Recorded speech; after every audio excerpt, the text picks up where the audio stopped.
या या या. या बसा इथे.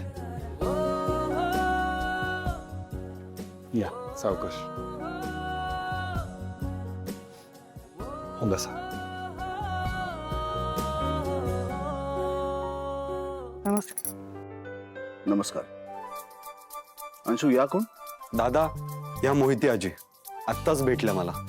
मी आत्ताच मुंबईला मुलाकडे आले.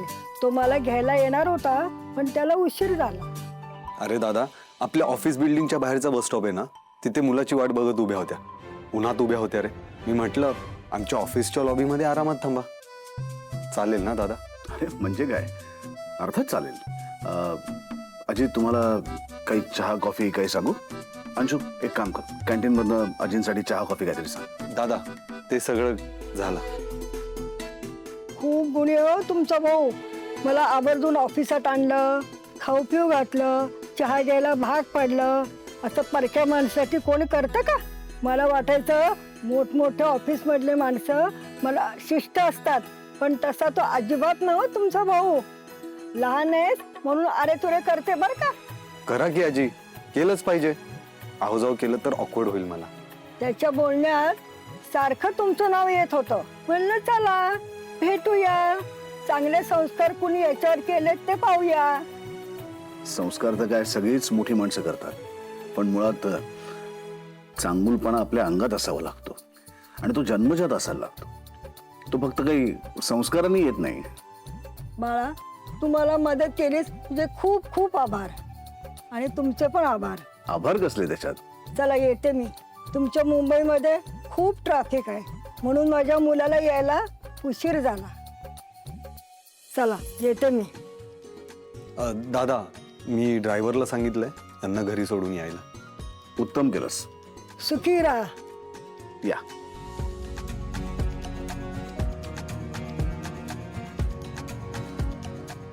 दादा, मी अंशू, गुड जॉब. थँक्यू दादा. दुसऱ्यांना मदत करून किती बरं वाटतं ना दादा. आणि त्यात ही आजी तर मला आपल्या आजी सारख्याच वाटल्या.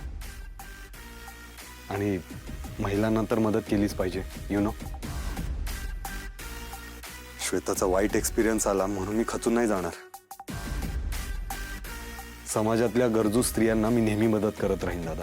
I am proud of you. आलोच.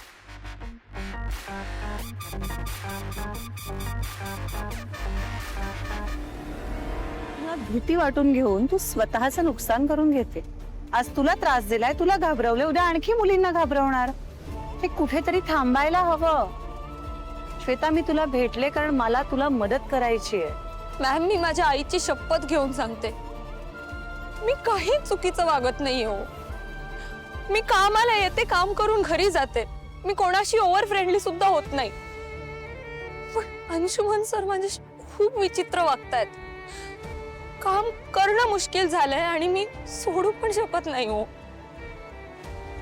हे सगळं तू समर सरांना का नाही सांगतेस?